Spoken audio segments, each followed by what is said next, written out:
I'm Mike Hudson with Accessible Hunter Podcast, along with my partner Greg Trainer. I think you guys are going to be excited. We got a gentleman on tonight, Cam Tribolet, and he's going to share a little bit about his experiences, everything about his life.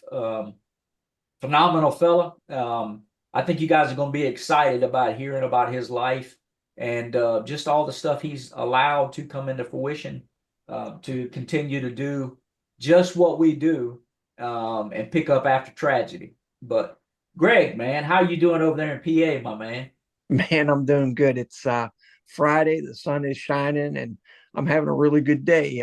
It's been a nice week. Had a lot of things going on, and looking forward to talking with Cam and you, and just a really good day. So, looking forward to today's podcast. Cam, how are you doing, sir?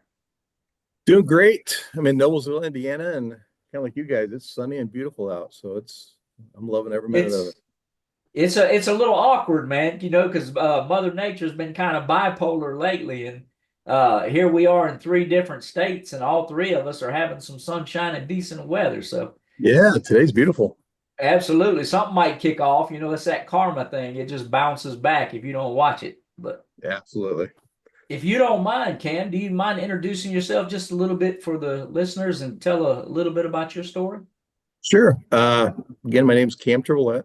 Um, Started hunting in the disabled community back when I was 23 when it all happened. A father, a husband, got two kids. Of course, they're all grown now, 26 and 31, because it kind of shows my age, right? Um, but yeah, basically, I started in like we said, my minority back when I was 23. Got jumped at a stoplight. I was one of those kids that, doing things they shouldn't be doing, right? So I'm out at 3 o'clock in the morning being dumb 23-year-old kid. Anyways, got jumped at a stoplight by three guys and got in a fight with all three of them. One of the guys pulled a gun, shot me three times in the gut, and left me for dead. Somehow or another, I got back in my truck, made it across the street. I lost so much blood, I just crashed into a building. And thankfully, it was a bar, right? So they were there at 3 o'clock in the morning, ended up in Yeah. the hospital. Long story short, um, one of the bullets went through the aorta, one went through my bowel, and one went through the intestines and lodged my back. So through all that, I think it was like 36 operations, 30 something pints of transfusion, right? Ended up losing both legs out above the knees. I was in the hospital for 8 months. There's a point where they were ready to pull the plug. They actually brought me back 13 times. I've seen things, that's a whole nother show right there. I've seen things that never thought I'd ever see. Right. Right. But they're getting ready to pull the plug and notice that there's urine sitting in the little thing at the end of my bed, right? And they saw that the kidneys had kicked in because I had all full renal failure. Everything stopped. They were just done. And doctor said, "Wait a minute, let's take a minute here. Something's working." So they switched gears and started working on me. And like I said, I was in the hospital for 8 months. Slowly came back. That's an incredible comeback, and to go through that and endure it. Um, Cam, we all experience different levels of tragedy. Speaking with somebody that is a victim of violence like that, that has to be a little bit different than Mike and I with our spinal cord injury. We had diving accidents, but to have that thrust upon you and fighting for your life in that type of situation, that just has to be so difficult to go through. And were you conscious at the hospital to be able to tell people what happened? Did they apprehend these folks, or whatever became of that? I mean, that was almost a murder in itself. Yeah, it happened so quick. All I remember is the guy's car. To this day, still remember that blue four-door car, and I remember getting out of my truck. But other than that, your mind just, God kind of just makes all that pain disappear. And I don't remember anything. It's crazy. So I can't describe who these people were because it happened so quick. Right. And they're still out there to this day, I'm sure. Yeah. But to your point, I was devastated. I lost everything. I was declared indigent. I lost my truck. I lost everything. Right. Placed on welfare. Got out of the hospital with nothing to my name. And I was 23 and I just had to start all over again. Right. And I'm not one to give up. But there Clearly. was, but Yeah. there was one time in the hospital that I had planned to end it all. I just couldn't see my life being fruitful with no legs. Right. We're talking back in the 80s, right? Now, if you lose your legs, you can understand what to look forward to. Back then, there was nothing. And Doc Right. told me just get ready to live the rest of your life in a wheelchair because nobody with double bum knee amputees walk. It's just too hard. Right. Yeah. But I was bound, determined to get the hell out of there and get my life back going again. And I just started all over. Went back to school, took up a new trade, and just got to working again, and been working ever since, and raising a family. So, Man, that's a huge testimony in itself. 23 years old, that's how old I was when I got hurt. Life just getting started, and then you had this injury thrust upon you, this accident, if you will, this uh, violence that just came out of the blue, and you've taken all that, man, to turn it into a positive.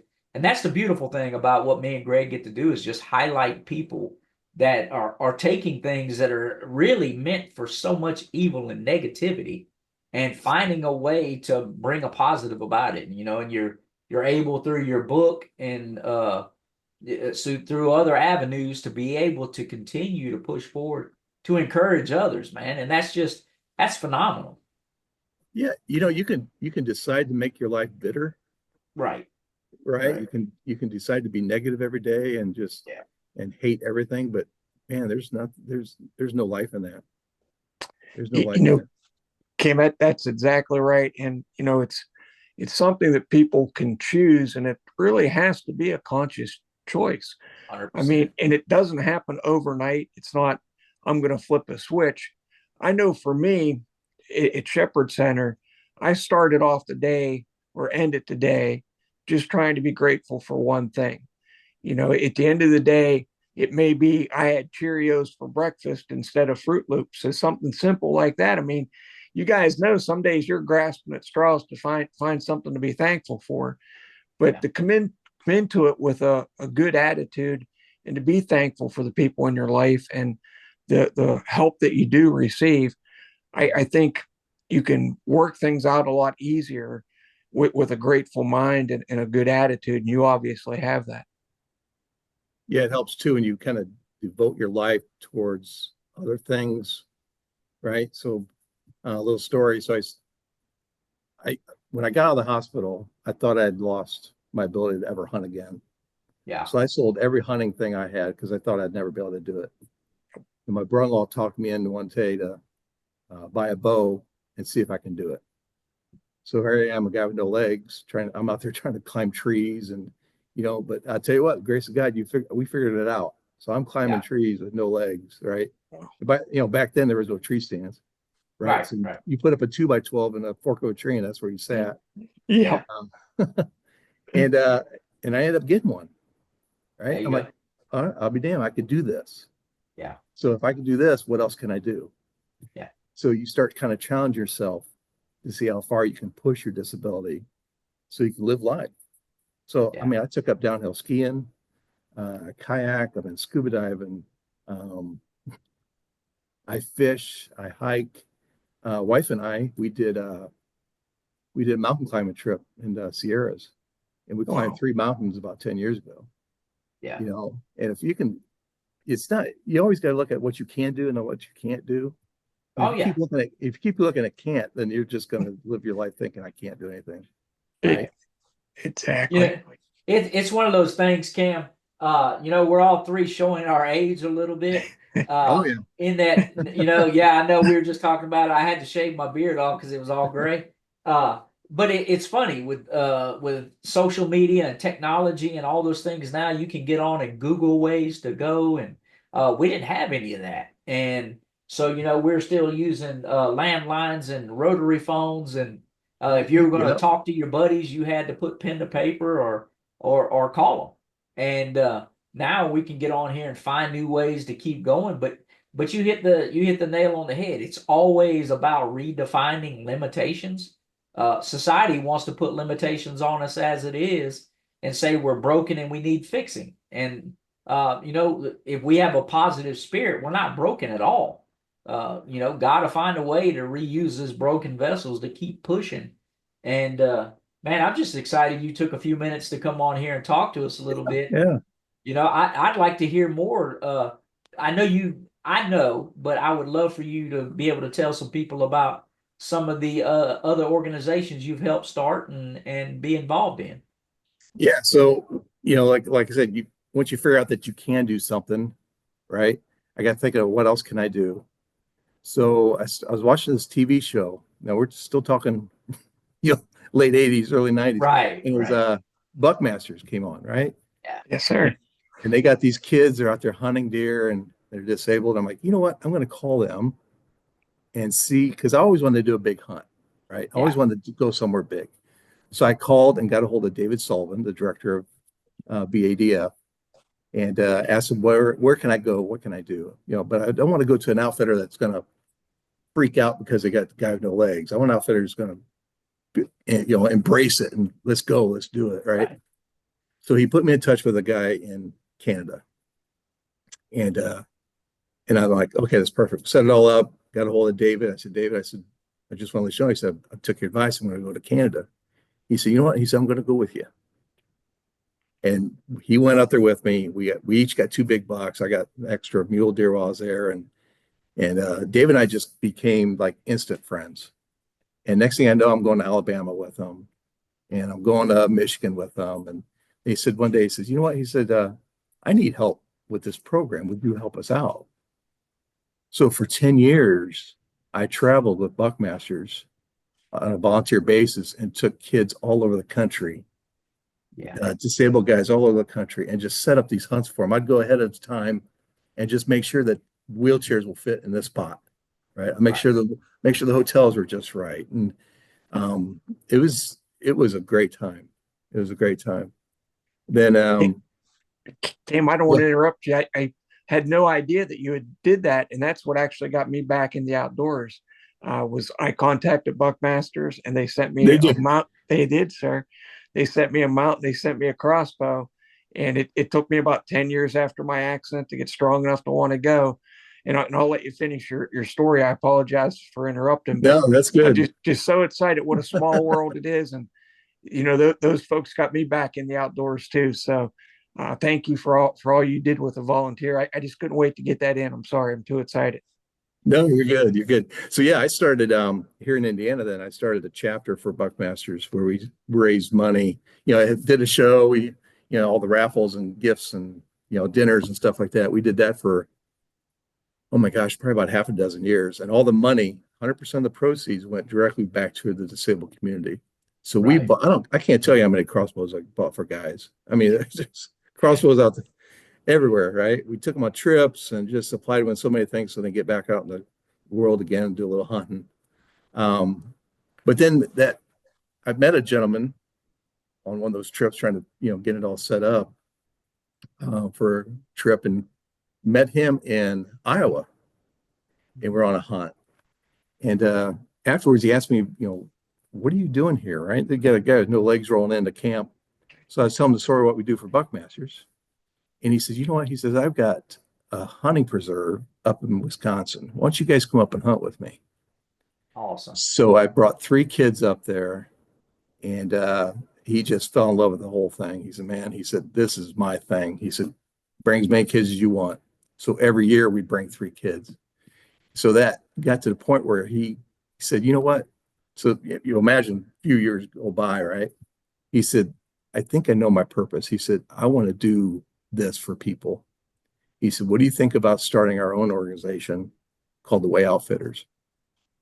And I'm like, Right. you know what? That sounds good. So I left Buckmasters, helped him start this new organization, and we provided hunts and fishing trips all over the world. I mean, it was great. Ended up having their own TV show on the Sportsman's Channel for about a year. Yeah. All kinds of fundraisers, and we had a blast. Had a blast. Getting back outdoors just has a way of anchoring us, if you will. It just you forget about your injury. I do. I love being outdoors, man, and it doesn't. It's not always about chasing and getting the animal. It's just about the chase, and the fellowship of being in camp and talking to the guys and girls, and um, finding new ways to see past our injuries. And truth be told, when we're around a bunch of guys and girls, other than rolling up in a bunch of wheelchairs, you forget all about the rest of it. You do. You People do. talking trash, and what are we going to eat, and what are we drinking, and what are we doing, and who's killing the bigger animal versus not, or cutting somebody's shirt tails off or missing, and Yeah, that's what it's about to me, is just getting back to normality. that's what it is. It's It's absolutely beautiful. you see that disabled kid out there for first time hunting, right? And he gets that opportunity. He's lucky enough to get one. In that kid's head, he's not a disabled hunter. He's Yeah, just a hunter. is a hunter. Yeah. That disabled part leaves. He doesn't even think about that anymore. He was successful. The smile is the same on a disabled Absolutely. child's face as it is, the 12-year-old able-bodied kid that gets the deer for the first time. The smile's the same, and you can't wipe it off their face for sure, no matter Yeah.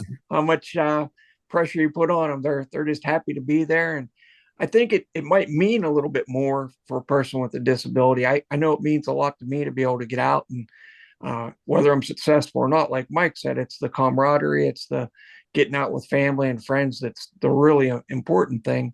But nature, man, that's all I can think about sometimes. Getting out of the house. That's my quiet time. I don't care if I don't see anything. Yeah. It's so peaceful and quiet. You're just seeing everything. Wake up in the mornings. It does something different for me. Yeah. Yeah. You know, Cam, we could talk all day long about just hunting and fishing and all that. And do you mind telling a little bit about the book you wrote? I love the premise behind it and everything about it, and just using that. Yeah. Again, the tragedy behind it, just to go forward more and more. Yeah. So the book's called Dead 13 Times. Um, I wrote it because when I tell my story to people, and I tell the whole story from start to finish, Right. Right. they look at me and say, "Oh my gosh, that should be a book." And that went on for years. And I finally said, "Oh, you know what? I'm just going to see if we can do that." So Yeah. I pitched it to somebody, and they said, "Oh yeah, that's a book." So all right, there's the book. Right. But I'm lucky and blessed to be able to share that story with so many people. So I travel quite a bit, um, churches, baccalaureates, and schools, and venues like this, where I can sit and talk and share that whole story about how being disabled ain't nothing. I used to think that having no legs was terrible, Yeah. really. Now it's like, so Right. so I put my legs on in the morning. Who cares? It doesn't You, bother me a bit. as we talk to more and more people, Cam, the disability, there's always somebody worse off. Yeah, we're quadriplegics. You're an amputee. There's always somebody worse off, and the more people we talk to, we're not surprised at their level of success. You were a trailblazer, getting out and doing things nobody ever thought about. That we didn't have access to the internet. You were, doing your thing, but what people can accomplish through faith and through hard work is just amazing if they just keep trying. Yeah, you got to keep trying. You can't just say to yourself, "I can't do that." Yep. You can't. That's one of the biggest things to me, is when we meet these new injuries, or we go out and I do speaking engagements, or whatever else. I can't do anything to change your injury, but I can do a lot to change your mindset. And then two, you hit the nail on the head earlier. It's the most debilitating thing out there is a negative mindset. To me, that's more debilitating than my broken body. That I can get past that. The wheelchair is not the hard part. For me, Greg can Mhm. attest to this as a quadriplegic. It's all the secondary crap that gets in the way, and then society trying to put limitations on me. I'm like, you don't want to put that limit on me because I'm fixing to shatter that thing. Yeah. You Don't tell know, me I can't do it because I'm going to show you. right? I just want to live, dude. I Exactly. love life. I'm gonna find a way to make something happen. Kim, do you have any hunts coming up that you're looking forward to, or spring turkey, or what's going on in the next couple months for you hunting wise? Yeah, for me, I put in for Wyoming, Colorado, and Nevada. So I got those Wow. three out there. So I'm waiting for answers to come back on that. But of course, there's spring turkey coming up. Yep. And then for me, I'm a big fisherman as well. So once the water is warm enough, I'll be out in the kayak doing a little bit of fishing. That's Beautiful. awesome. But always looking to go somewhere, do something, experience something new. For me, also the trip. It's not just the Yeah. hunt, but that whole prep and getting ready and driving out there. I mean, that's exciting. It's an adventure in itself, right? We got to It start is. from start to finish. Why just limit it to just going out there and trying to get the game? When I pull out of the driveway, the vacation or the trip is on. You know? Yeah. Yeah, it's fun. Half the fun is preparing and making a list. And I've always been a list maker. I'm a type A personality, and you're writing down different gear and running through different scenarios in your head and shooting in your rifle, shooting in your bow, or Yeah. stalking flies for your fishing. That's just as much fun sometimes as almost getting there. And then when you go on to hunt it happens so quick. It seems like you just get there and then it's time to go home sometimes. Yeah. You sound like me. I'm always making a list. Yeah. But the positive, if we do it right, the trip might be short, but the memories last forever. So, Yes, Yeah. sir. Yes, sir. I tell you what, I look back on, 50 years of hunting, right? And I've been blessed with a lot of good deer and good animals and a lot of good friends and experiences and best wife ever. But I've been blessed over the years with hunting. It's been great. it's one of those things, Cam. I know you're a busy man. Just everything you've talked about here is just overwhelming to think about all the hats you wear. But it again. I thank you for the time that you've come on. I thank you for your attitude and aptitude. I thank you for the opportunity to be able to share more and more and be able to highlight it. Um, if people wanted to get in touch with you, is there a link or anything that you would like to plug? I know when we edit some of this stuff, we'll link in there the title of your book and some of the stuff that you've mentioned before. But if somebody wanted to connect with you, is there a way for them to get in touch with you?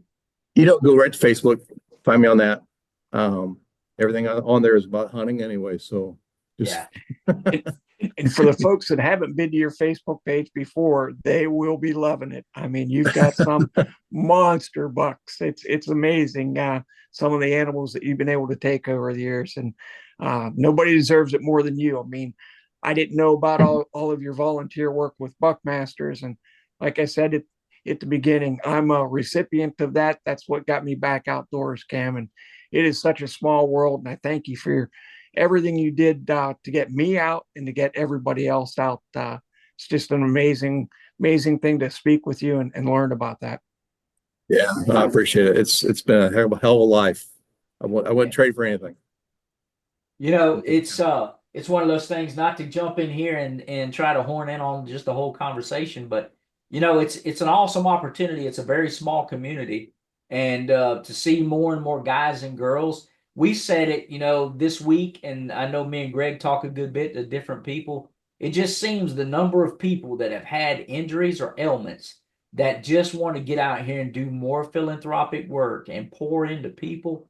It's we had to be born with those hearts long before our injuries. We just didn't know we were going to be in these situations, man. But Yeah, I thank you for the man that you are and all the stuff that you're continuing to pour into people. Thank you.